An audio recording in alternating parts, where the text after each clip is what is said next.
Slowly but surely, little signs of spring are sneaking their way into our home.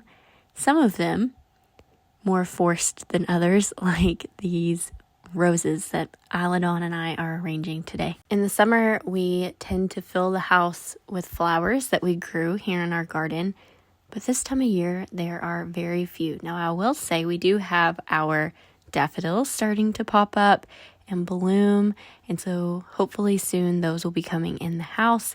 But for now, I just wanted to get through the end of winter with a little pick-me-up of some roses.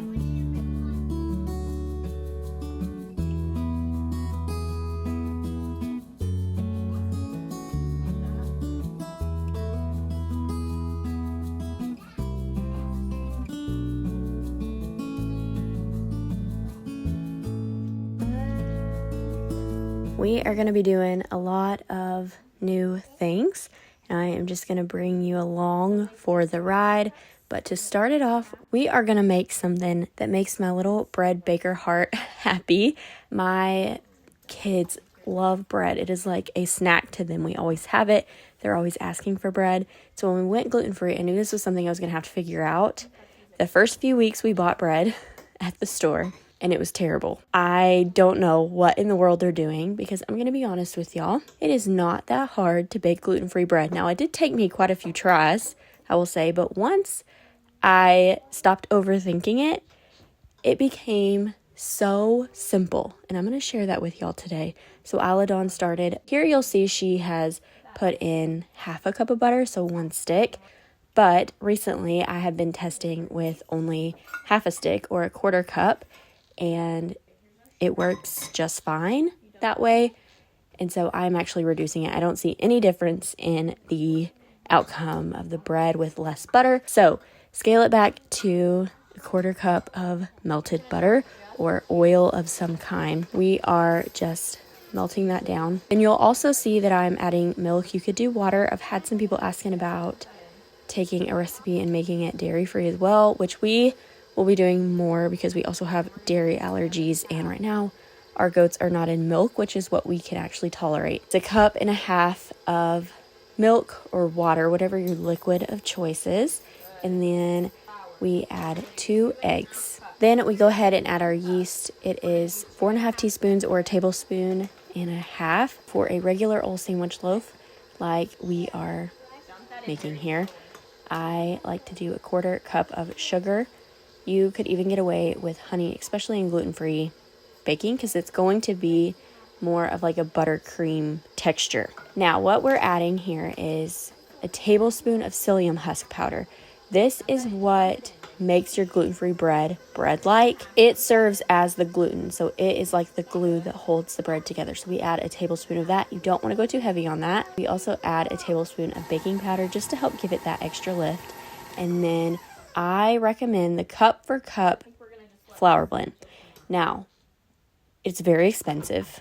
I am aware of that. So I am never one to leave good enough alone, and it has to be everything that I could ever dream of.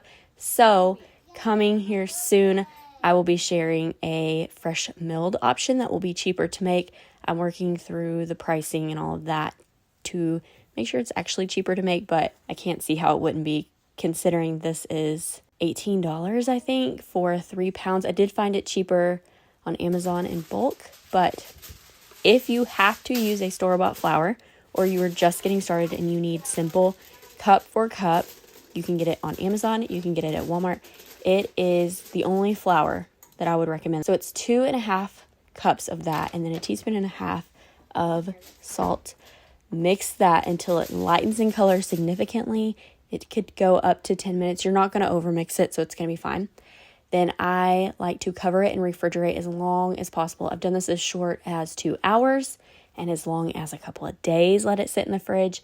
The thing about gluten-free baking is the longer that you let it sit and soak, the less gritty it's going to be. But I have even had good results with 2 hours. But the main reason that we do this is to be able to handle it without it being terribly sticky. So you'll see I flour the counter, but I am kneading it. And this is, you're not kneading it to develop the gluten, obviously, since it's gluten-free, but you need it to get it to smooth out. it can have a weird look on the outside. It can be cracked and kind of textured on the outside. So if you knead it a little bit, that goes away and you get a very normal loaf of bread. I just roll it up and plop it into a greased loaf pan. This is a standard glass loaf pan, maybe 9x5 or 8x5, I'm not sure, but it's what I used to use for all of my regular ones. And then I am letting that sit out to rise until it is probably a good inch over the top of the loaf pan. I will actually recommend to you that you let it rise a little bit longer than I did, because you can get a normal size loaf of bread out of this recipe.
Bake it at 350 once it has risen for around an hour or even longer.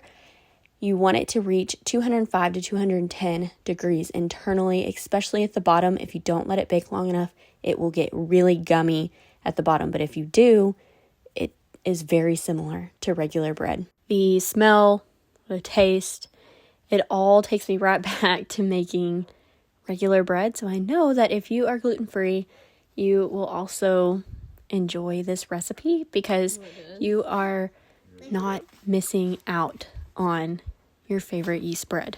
It is nearly the same, even down to the recipe. The only difference is there are 2 added ingredients to make up for the lack of gluten, and the flour is cut in half. But this is my same yeast bread recipe that I've always shared here, just with some slight modifications. So we are still getting that good old-fashioned yeast bread and the joy that the process of making it brings.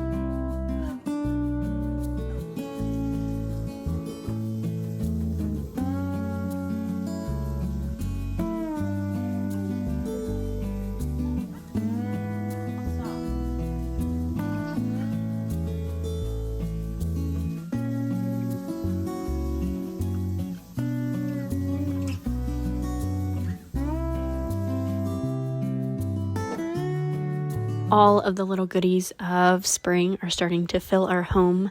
The colorful, bright eggs that are coming in an abundance right now. The plants and seeds that are stacking by the back door, ready to go out into the garden. And I am further inching towards spring by starting a few fermented vegetables. Now, of course, these aren't from our own garden, but I wanted to go ahead and do a test run on a few different fermented vegetables before we are just overrun with them this summer. Thanks to Soligt for sending me a few extra glass weights to make it happen. Soligt reached out after I was using their glass fermenting weights in a previous video, purchased on my own many years ago, and they offered to send me another set of weights and another product that I'm going to show y'all shortly. I have never ventured very far beyond making sauerkraut. I've dabbled in a few other things, but I always come back to the sauerkraut because we love it so much. It is just a staple in our kitchen. Almost my whole family eats it. So I always have my one little weight in a batch fermenting, and so there's never another weight for me to try anything else. But I have been wanting to try out fermented salsa or pico and some fermented onions. And these extra weights are allowing me to do just that. I was so excited when these came in that I can finally try out some other things. Soligt specializes in home, kitchen, and garden products.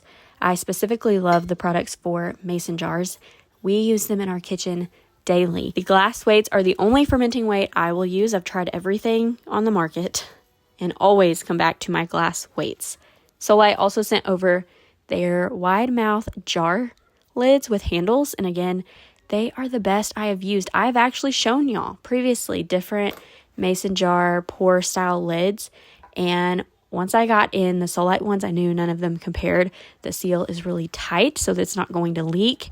The handle is really sturdy, and the snap closure is easy to open, but it also stays open, so it doesn't flop closed when you tip over the jar to pour. I am so happy to have these because we are on baby watch for our milk goats, and very soon I will be milking my goats again. I'm very excited, but we store all of our milk in wide mouth mason jars, so these will be the perfect addition to our farm kitchen this milking season. Today, however, I don't have fresh milk, and so I am testing them out with our sweet tea. We drink a lot of sweet tea, and I wanted to test it out with the Soligt lids to show you just how wonderful they are. I am sharing the link to both the glass weights I use and the mason jar lids with handles in the description below, so be sure to shop Soligt for your mason jar and kitchen tool needs.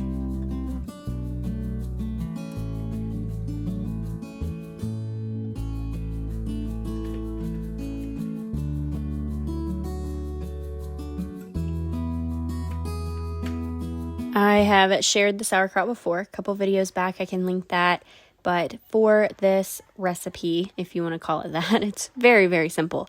I am taking here 1.5 heads of cabbage. Now, normally I say 1 head of cabbage to a quart-sized jar, but I had a random half of a cabbage hanging out in the fridge, and so I added it into the mix here, and it actually filled a quart jar perfectly. So I would actually say 1.5 heads of cabbage.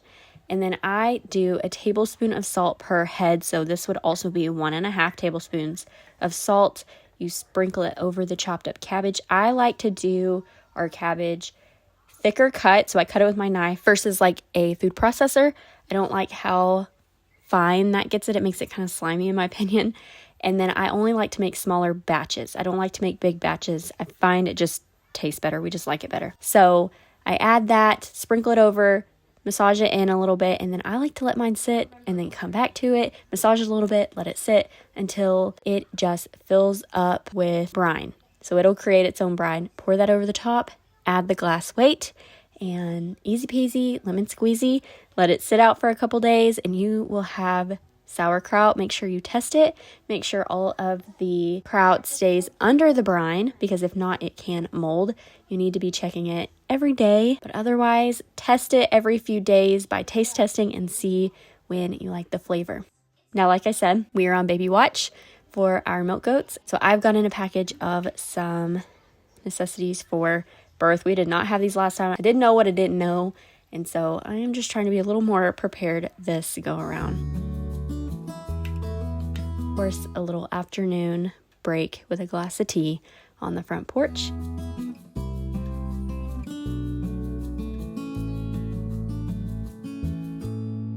And then we are getting right into the salsa. I saw this on Farmhouse on Boone. I'm a big fan of hers. I'm sure you can see that.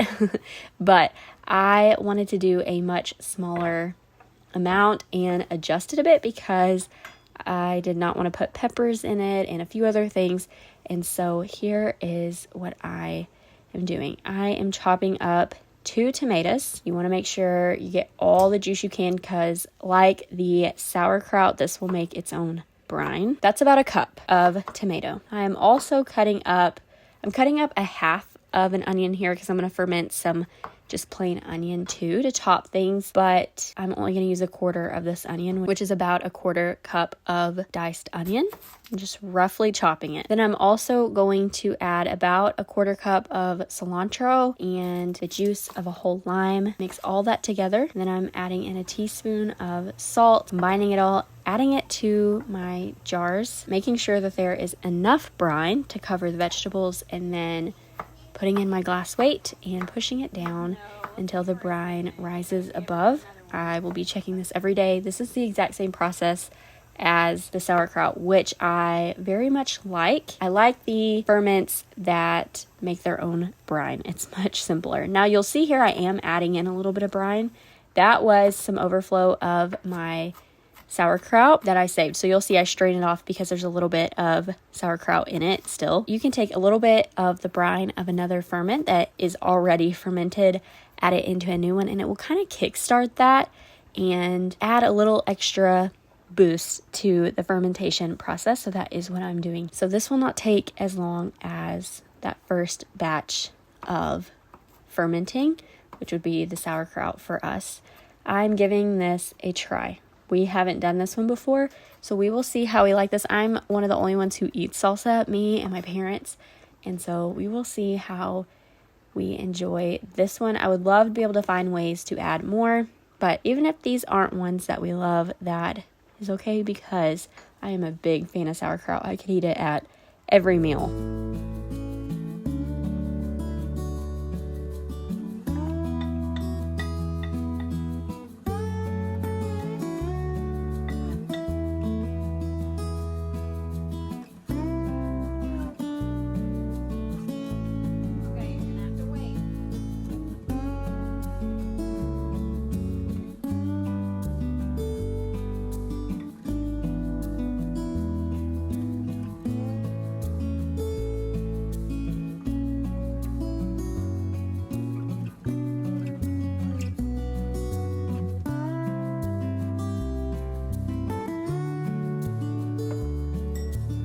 I am loving the feeling of spring inching its way in to our home, to our farm, just to good old country living. And I cannot wait to continue on when spring really makes its debut here on the farm and bring y'all along with me.